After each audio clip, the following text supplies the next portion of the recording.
was the girl in the corner. I was the one who wasn't going out. I was the one who felt shame. I didn't feel worth. So I had to really work on that stuff. And so I went to a public speaking class before I went to speak at MHS.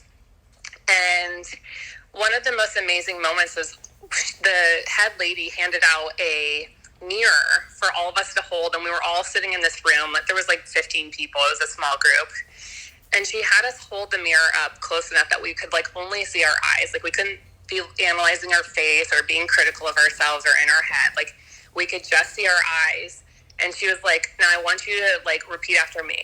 I'm sorry for all the things, these awful things that I say to myself. Ooh, I love that. And I still get choked up thinking about it, because when you're just there and you're thinking about all these things that we do to ourselves, the way we tear ourselves down, the way we limit ourselves, the way that we talk to ourselves, is things that we would never say to our friends, never say to people we love, never ever say to our kids, but yet we say it to ourselves. And in that moment of really reflecting on why do we do that, and forgiving ourselves for actually doing that, and starting a better conversation with ourselves moving forward. Wow. I love that. And I remember when you went to that speaking course, you texted me or we talked on the phone or something, and you're like, I have to get good at this because I'm about to explain. I said, I know and I love that you're doing that. And see, you were aware enough not to put yourself in a situation where it would have overwhelmed you. Yeah. I think a lot of times people get into doing things like social media and stuff like that because, everybody has their different reasons, but some people genuinely really love the spotlight, or they really love having an audience, or they really like being on. And I am really not that person. You're the reluctant influencer. I'm the accidental, and I even hate the word influencer. So, listen, let me tell people who you are. How many Instagram followers do you have? And don't humble brag. Just get it out. No, there's a couple. Oh, but no. I want to hear it. How many? Is it 700,000? No. 500,000? See, I'm making up an absurd number to make you say the right one. I know. It's a little over 300,000. Okay, I'm going somewhere with this, so work with me. Over 300,000 on Instagram. Go become 300,001, you guys. Go click on her profile. On YouTube, how many subscribers?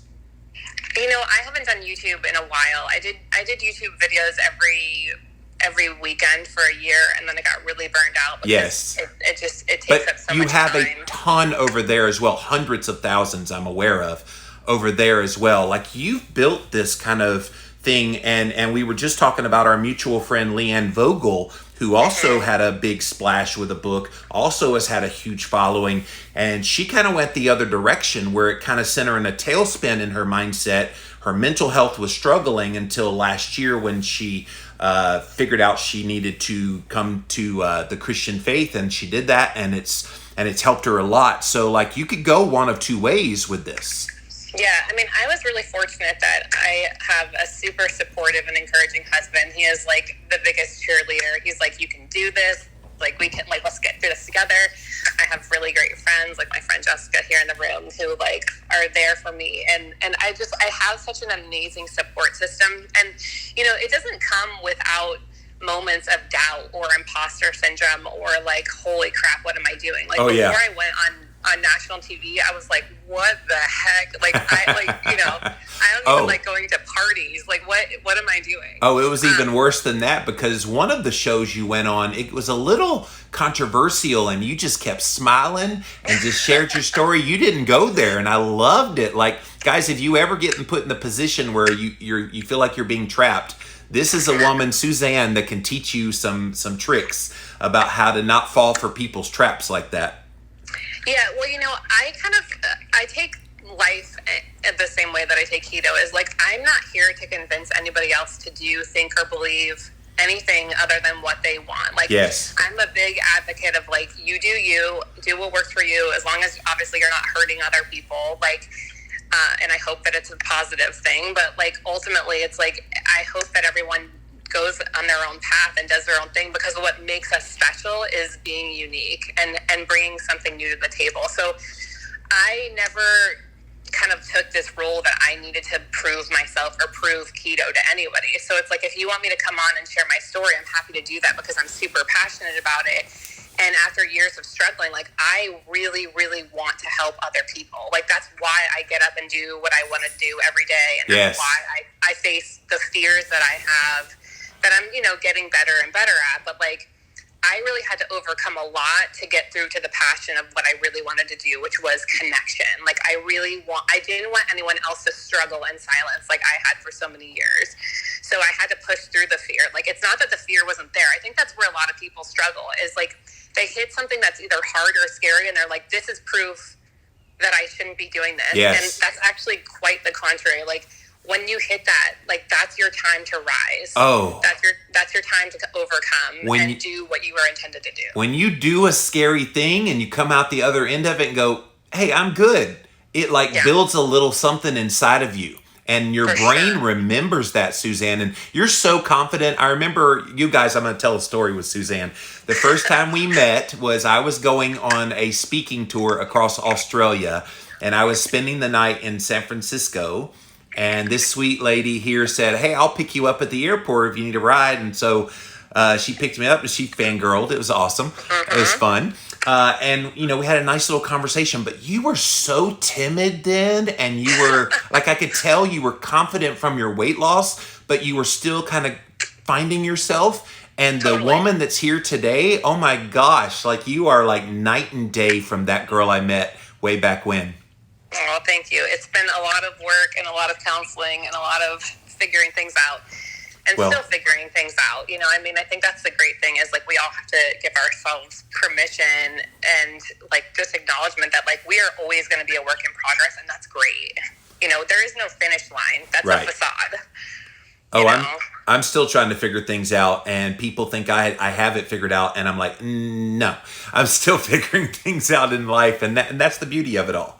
Totally. Yeah. It is kind of funny though, because I remember I used to look at people and I would think like, they're super successful and they must have all of their stuff together. Yeah. And they really they must be so dialed in. And now that I've met like a lot of different entrepreneurs and like really successful like business people and speakers and mental health professionals and people, like tons of people in the keto space, like everybody's a hot mess, just like getting through their day. Everybody's figuring things out. It's almost a prerequisite to be anything productive in life. You kind of have to be a little bit of a hot mess. Yeah, it's like hot mess paired with bravery. Yes. It's just being brave to put yourself out there and to not. One of my favorite quotes, if any of you in here have never heard of Brene Brown, write her name down, look up her books, The Gift of Imperfection, Daring Greatly, Braving the Wilderness, Dare to Lead. She has this saying that I live by, and it says, don't go through life looking for proof that you don't belong, because you will always find it. Yeah. And you can replace belonging with so many things. Like, don't go through life looking for proof that you're not thin enough, because you always find it. Don't go through life looking for proof that you don't have enough money, or that you aren't successful enough, or that you don't have this job that you want. Like, don't go through life looking for things that would make you think that you don't belong, or that you're not worthy, or that you're not capable, because you are. But if you look for something hard enough, you're going to find it. So you got to start looking for the good. You manifest what you think and say. Mm-hmm. Yeah. All right, guys, you are in the Keto for the Soul room. We're going to reset the room here. Click on that little greenhouse at the top, just above my picture and Suzanne's picture, right up there above Beyond Simply Keto. Just click on that little box, subscribe. You're going to want to be a part of what they do here on Clubhouse. We're also simulcasting over on Instagram Live on my Jimmy Rants page over there. I'm probably going to change the name of that soon, because I like the little engagement, and I got quite a few people on here making comments there as well. So thank you guys for being here, both on Instagram and on Clubhouse. But yes, raise your hand if you want to come on up. We're going to come to you guys next. So go ahead and raise your hand if you want to join us here on the stage. And we're going to give the floor to Judith first. You want to share anything, Judith? Hello, everyone. Yes, I just want to say, Suzanne, everything you have said about your story resonated with me so much. It's crazy how in the beginning, you know, we didn't, everybody, like what you said, you cried wolf. I just feel like that hit so hard because for me, since being on Clubhouse, I've learned that it wasn't that I was scared, I was shaming myself. And when you just said that you cried wolf, that like hit me with a ton of bricks, because I was like, wow, I was so afraid everybody was going to think, oh no, here she goes again. And that's what started Keto for the Soul. It started as a self-accountability page on Instagram that I didn't share with anyone else. And when I created this club, it just, I was hoping to find like-minded people. And it's so amazing how I found this entire community, and everyone in here has become my tribe. And I just want to say that I appreciate Jimmy and you, Suzanne, as well, just for even, being here and just sharing all your knowledge. So we all love you. I know I'm speaking for all of us. We're all huge fans. So thank you so much. You're so sweet. Thank you. Thank you, Judith, and thank you for giving us a platform. Definitely, you guys over here on Instagram and even on Clubhouse, go follow Keto for the Soul. Is there an underscore at the end? Is that right, Judith? Yeah, there's an underscore. Yeah, so go look her up over on Instagram. Follow her because she does more than just the Clubhouse. But we love Clubhouse, so thank you for this safe place for us to talk. Let's see, we had a comment. Brittany says, write down all your non-scale victories. Do your pants fit better? How do you feel about your life right now? Are you mentally stronger? Are you choosing yourself? Are you able to show up in your life with energy? All of this matters. What do you say, Suzanne? Yeah, I think honestly, I get the reason why a lot of people focus so much on the scale, because it's what we've been kind of programmed and conditioned. Again, that's kind of like what I was talking about earlier, is like rewiring our brains to really stop having so much of our worth based on that. Now, of course, people want to focus on their health factors, and there's just so many other ways that you can really look at things. Like for me, some of the big things were like, wow, I'm not hungry all the time. That was like one of the most radical changes that happened once I started eating a ketogenic diet. Is before, I was definitely like food addicted. I was thinking about my next meal as I was eating my current meal, and I was constantly hungry, like never ever satisfied. And when I became keto adapted, I was like, man, like I didn't even eat breakfast and I'm not hungry. Like this is so weird. So there's like so many great things that will come out that are not related to your weight, like having energy to go outside and play with your kids, or just having mental clarity to be able to like get more stuff done. There's just so many other elements to focus on besides the scale. And many times during my journey, I actually had my husband hide the scale because I was putting way too much emphasis.